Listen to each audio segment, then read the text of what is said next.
Hello, नमस्कार, welcome back to my channel. क्या आप क्राइम शोज़ के फ़ैन हैं? क्या आपको मर्डर मिस्ट्रीज़ बहुत पसंद है? क्या आपकी फैमिलीज़ और आपके दोस्त इस बात से परेशान रहते हैं कि आप पूरे टाइम क्राइम पेट्रोल देखते रहते हैं? अगर हाँ, तब बिल्कुल सही जगह आए हैं, बिकॉज़ आपकी तरह मुझे भी मर्डर मिस्ट्रीज़, क्राइम शो और क्राइम पेट्रोल बहुत ज़्यादा पसंद है। तो मैंने सोचा कि क्यों ना एक ऐसी सीरीज़ शुरू की जाए जहाँ पे हम crime, real crime, true crime stories के बारे में बात करें। थॉट प्रोसेस के साथ मैं आपके लिए लाई हूँ एक बहुत ही तड़कती भड़कती स्पाइसी स्टोरी जिसने इंडियन फोरेंसिक्स की हमेशा के लिए दिशा बदल दी। The story is the tandoor killer. हाँ जी, आपने ठीक सुना, द तंदूर किलर, जो कि इंडिया के कैपिटल रीजन दिल्ली में हुआ था। ये स्टोरी है सुशील शर्मा के बारे में, जिसका जन्म हुआ था जनवरी 24, 1959 को दिल्ली में।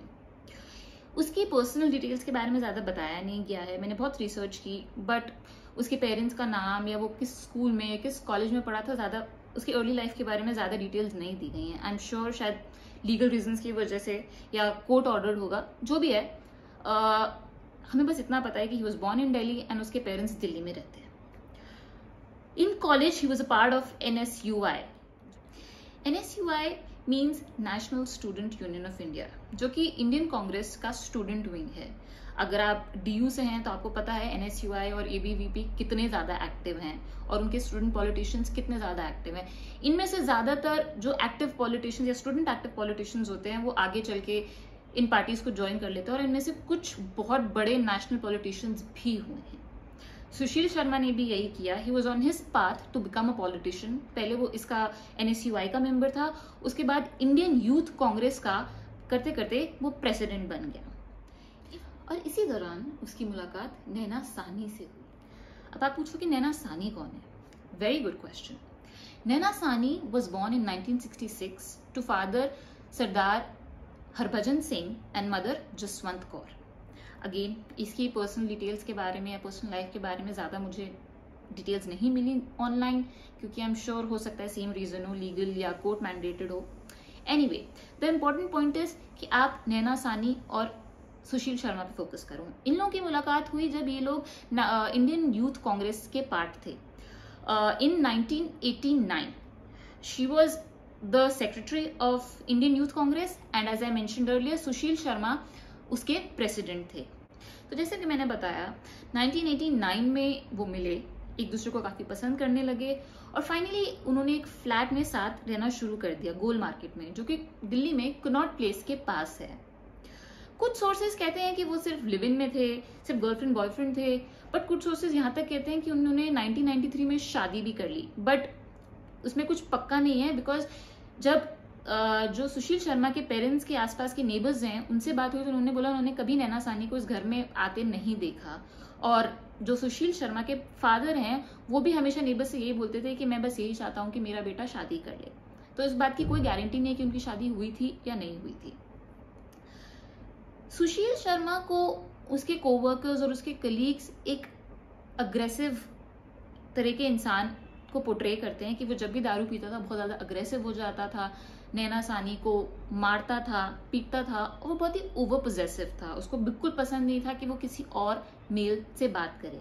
ऑन दी अदर हैंड उसके कलीग्स ये भी कहते हैं कि वो ये सब करता था घर पे, लेकिन बाहर उसने अपनी छवि ऐसी बनाई हुई थी कि मैं बहुत ही शांत, सीधा साधा, डिसेंट आदमी हूँ। टाइम बढ़ता गया, टाइम आगे निकलता गया और सुशील और नैना के बीच के झगड़े बढ़ते ही गए। लोग ये भी कहते हैं कि एक तरफ सुशील बहुत ज्यादा ओवर पोसेसिव था, उसको पसंद नहीं था नैना का किसी भी मर्द से या किसी भी लड़के से बात करना। उसी दूसरी ओर वो खुद बहुत ही flirty kind of a person था, जो हर किसी लड़की से फ्लर्ट करता था, रिलेशंस रखता था। लोग तो ये भी कहते हैं कि उसने अपनी एक कोवर्कर को प्रेग्नेंट भी कर दिया था। अब इसमें से क्या सच है क्या नहीं मैं नहीं जानती, but there were definitely two sides to Sushil Sharma's personality. करते करते हम 1995 तक पहुंचते हैं। Same situation, Sushil Sharma is overly possessive, overly angry. वो हर चीज पे नैना साहनी को मारता है, पीटता है, उस पर चिल्लाता है। ध्यान देने वाली बात यह है कि इस पीरियड में 1995 में ही स्पेशली अक्यूजिंग नैना कि वो अलेजिडली एक कोवर्कर के साथ, मतलूब करीम के साथ रिलेशनशिप में है और सुशील शर्मा पे चीट कर रही है उस इंसान से। एक और बात, गौर फरमाइएगा कि सुशील शर्मा से रिलेशनशिप होने से पहले अलेजिडली ये कहा जाता है कि नैना सानी का मतलूब करीम से भी रिलेशनशिप था, लेकिन क्योंकि उनके धर्म अलग अलग थे, उनकी फैमिलीज ने ऑब्जेक्ट किया और उसने वो रिलेशनशिप छोड़ दी और सुशील शर्मा के साथ आ गई। फाइनली जुलाई 2, 1995 को ये कहते हैं कि सुशील शर्मा घर आया और उसने ये देखा कि नैना सानी फोन पे बात कर रही है किसी से। जब उसने पूछा कि तुम किससे बात कर रही हो, तो उसने झटपट फोन काट दिया और बोल दिया कि मैं घर वालों से बात कर रही हूँ। अब सुशील शर्मा भैया थे, सुशील शर्मा, उन्होंने नैना सानी का फोन उठाया, रीडायल कर दिया नंबर कि मैं भी तो देखूं किससे बतिया रही है, झूठ बोल रही है मुझसे। ऐसे भी लोग होते हैं, बहुत होते हैं। खैर, उन्होंने फोन उठाया, रीडायल किया और वहां पे जब किसी ने फोन उठाया तो उसपे एक लड़के की आवाज थी। उसके बाद सुशील शर्मा को पता चला कि नैना सानी मतलूब करीम से बात। उसके बाद तो Sushil Sharma lost it completely. वो नैना पे चिल्लाने लगा, उसको मारने लगा, उससे लड़ाई करने लगा और नैना भी उससे लड़ाई कर रही थी और चिल्ला रही थी कि क्यों तुम इतने वो पोजेसिव हो, तुम्हें क्या प्रॉब्लम है, मैं उससे कोई बात नहीं करी थी, मेरा उससे कोई रिलेशन नहीं है, एक्सेट्रा एक्सेट्रा। काफी देर तक उनकी लड़ाई चली, एक दूसरे पे वो चिल्ला रहे थे। बीच में सुशील शर्मा थोड़ी देर के लिए बालकनी गया टू काम हिमसेल्फ डाउन कि भाई कुछ सोचूं, कुछ करूं, which is very weird considering उसके बारे में जितना भी बोला गया, जिस तरह से वो नैना को परेशान करता था। बट खैर, that is not our problem. इस बीच नैना इतना परेशान हो गई कि उसने सुशील शर्मा की गंज वो अपने घर में रखता था, उसको निकाला और अपने सर पे लगा लिया कि मैं अपने आप को मार लूंगी, तुम मुझे जितना परेशान करो मैं अपने आप को मार लूंगी। और हमारे सुशील भैया इतने हीरो हैं, उन्होंने बोला क्या बकवास मार रही हो, क्या बकवास कर रही हो, मारना ही है तो ढंग से मारो ना। और उन्होंने वो इतने गुस्से में थे कि उन्होंने वो गन छीन ली और नैना के सामने गन रख के ट्रिगर दबा दिया। इतना करने पे भी उनका गुस्सा खत्म नहीं हुआ। एंड ऑफ कोर्स अब आपके पास एक डेड बॉडी है जो कि आपको डिस्पोज ऑफ करना है, तो आप क्या करोगे। सो सुशील शर्मा ने अपने दोस्त केशव शर्मा को फोन किया, जो कि अशोका रोड पे एक रेस्टोरेंट चलाता था, बगिया रेस्टोरेंट, और उसने बोला कि अब मैं क्या करूं। सुशील शर्मा उसके रेस्टोरेंट में वो डेड बॉडी, नैना सानी की डेड बॉडी लेके पहुंचा और केशव शर्मा और सुशील शर्मा ने नैना सानी की बॉडी तंदूर में डाल के जला दी। हाँ जी, तंदूर में, जिसमें हमारी तंदूरी रोटियां बनती हैं। मैं बताना भी नहीं चाहती कि मुझे कैसा लगा था जब मैंने पहली बार ये सुना। साइड नोट, जो पुलिस कमिश्नर था उस टाइम पे, जो ये केस हैंडल कर रहा था, उसने बोला कि इस केस के बाद लोगों ने काफी टाइम तक तंदूर का खाना खाना बंद कर दिया था। तो ये ऑब्वियस सी बात है, तुमको ये पता चलेगा कि किसी रेस्टोरेंट के तंदूर में आदमी पक रहा है या एक औरत की लाश जलाई जा रही है, आपको विश्वास होगा? मैं तो कभी ना खा पाऊं। खैर, केशव शर्मा और सुशील शर्मा ने नैना सानी की बॉडी को तंदूर में जलाया या जलाना शुरू किया। अब आप इसकी बदकिस्मती समझ लीजिए कि उसी समय वहां रोड पर 2 पुलिस कांस्टेबल गश्त लगा रहे थे। उन्होंने देखा कि तंदूर में से आग निकल रही है और बहुत अजीब सी स्मेल आ रही है। अब जो लोग नॉनवेज खाते हैं या जो नॉनवेज बनाते हैं, उनको पता है कि जो नॉर्मल चिकन या मटन की स्मेल होती है वो अलग होती है, और ह्यूमन फ्लेश जब जलता है तो उसकी बहुत ही गंदी और बहुत ही अलग तरीके से स्मेल आती है। मैंने नहीं जलाया किसी को, ना मुझे पता है, ना मैंने कभी सुना, तो मेरे पीछे मत आना, कमेंट नीचे मत करना। बट जितनी भी रिपोर्ट्स मैंने पढ़ी हैं उसमें ये कहते हैं कि ह्यूमन फ्लेश की बहुत ही डिस्टिंक्ट और बहुत गंदी स्मेल होती है।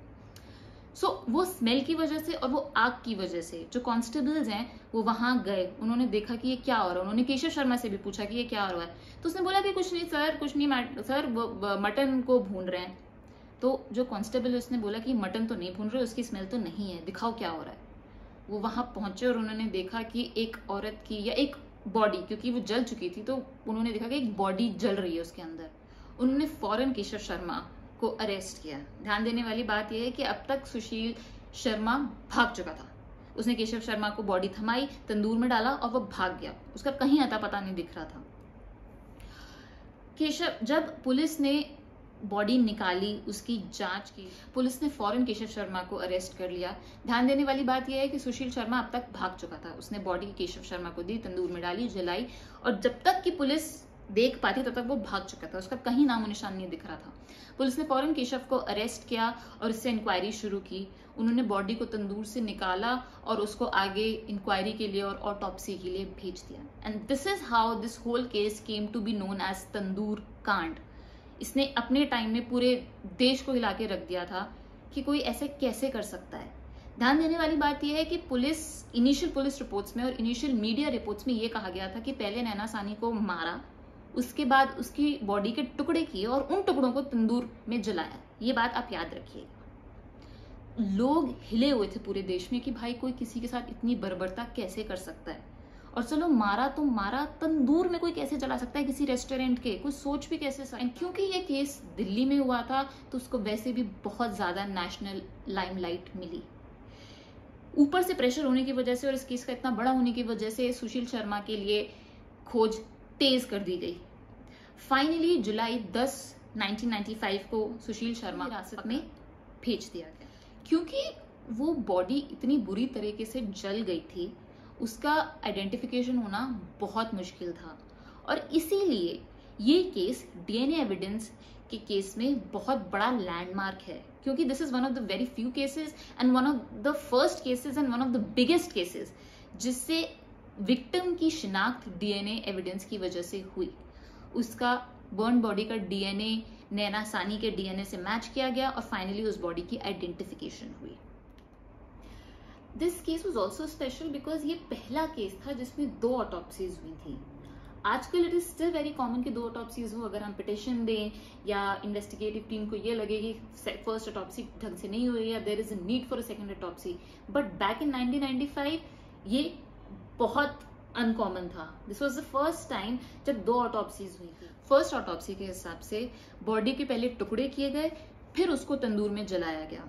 एक और गौर करने वाली बात यह है कि फर्स्ट ऑटोप्सी में कहीं भी ये नहीं बोला गया कि नैना सानी को गोली मारी गई थी। जब दूसरी ऑटोप्सी हुई और 3 अलग अलग हॉस्पिटल से मेडिकल एक्सपर्ट्स ने आके ऑटोप्सी की और उन्होंने रिपोर्ट जारी की, तब ये पता चला कि फर्स्ट नैना सानी की मौत की वजह बुलेट्स हैं जो कि गन से फायर हुई थी, जो सुशील शर्मा ने चलाई थी।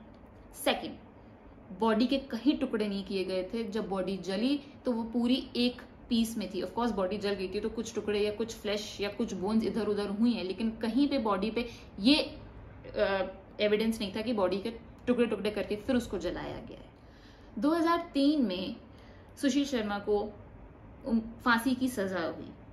हालांकि 2013 में सुप्रीम कोर्ट ने इसको ओवरटर्न कर दिया उम्र कैद में, ये कह के कि जो ये क्राइम कमिट हुआ है वो सिर्फ एक इंडिविजुअल पर्सन के अगेंस्ट हुआ है, ना कि पूरी सोसाइटी के। इसलिए it does not qualify as the rarest of rare case जहां पे उसको फांसी हो सके। फाइनली 2018 में सुशील शर्मा को रिलीज कर दिया गया after serving 23 years in prison.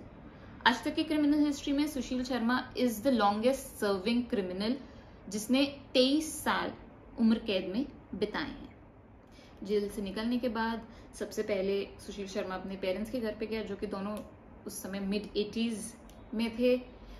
उसने बतेरे इंटरव्यूज किए हैं दुनिया के सारे न्यूज़पेपर्स के साथ एंड सारे न्यूज चैनल्स के साथ। On one hand I am like, ठीक है, you want to come clean and आप अपना पक्ष रखना चाहते हो, जिसमें उसने हर जगह यही बोला है कि मैं क्रिमिनल नहीं हूं, मैं कोई मास्टरमाइंड नहीं हूं, ये क्राइम ऑफ पैशन था जो कि गुस्से में, एक्सेसिव गुस्से में हो गया। एंड वो आज भी यही कहता है कि मुझे नहीं याद मैंने उस समय क्या किया, वो शाम मेरे दिमाग में बिल्कुल मिट चुकी है। अब इसके आगे उसने ये बोला कि आई रिग्रेट किलिंग नैना सानी, जो कि अच्छी बात है, यू शुड, आपको पश्चाताप होना चाहिए, आपने कुछ गलत किया और इतना गलत किया है। पर उसके आगे उसने एक चीज ऐड की जो मुझे तो समझ में नहीं आई। उसने ये बोला कि आई डोंट मिस हर। मतलब आप किसी का मर्डर कर रहे हो, आपने किसी को मार दिया, उसके पेरेंट्स से उनका बच्चा छीन लिया, उसकी लाइफ छीन ली और उसके बाद आप ये कह रहे हो कि आई एम नॉट मिसिंग हर। कोई खिलौना था क्या जो टूट गया और I am not missing it? मतलब आई डोंट नो क्या है क्या नहीं है। एज ऑफ नाउ उसने, सुशील शर्मा जब बाहर आया, उसने अपने प्लान्स बताए कि सबसे पहले तो ऑब्वियसली वो अपने पेरेंट्स का ध्यान रखना चाहता है, क्योंकि majority of their life he was not there and अब वो अपने 80s में है, so obviously they need medical attention. सबसे पहले उसने ये बोला। और दूसरी चीज उसने ये बोली कि मैं आगे लाइफ में काउंसलिंग कपल्स काउंसलिंग के लिए कुछ करना चाहता हूँ, ताकि लोगों को ये पता चले कि are they fit for each other to be married और नॉट, जो कि इंडियन सिनेरियो में I don't know where it fits. So ये था पूरा इंडिया को दहलाने वाला तंदूर कांड, जिसकी बातें आज भी होती हैं। मुझे कमेंट सेक्शन में बताइए आपके क्या विचार हैं इस केस के बारे में। आपको क्या लगता है कि 23 साल की सजा उसके लिए ठीक थी या बहुत ज्यादा लगता है कि उसको और भी किसी तरह की सजा मिलनी चाहिए थी? अगर आपको ये वीडियो पसंद आया तो प्लीज एक थम्स अप दीजिए एंड प्लीज मेरे चैनल को सब्सक्राइब कीजिए। मैं ऐसी और ट्रू क्राइम स्टोरीज आपके लिए लाती रहूं। And I hope I see you soon. Bye bye.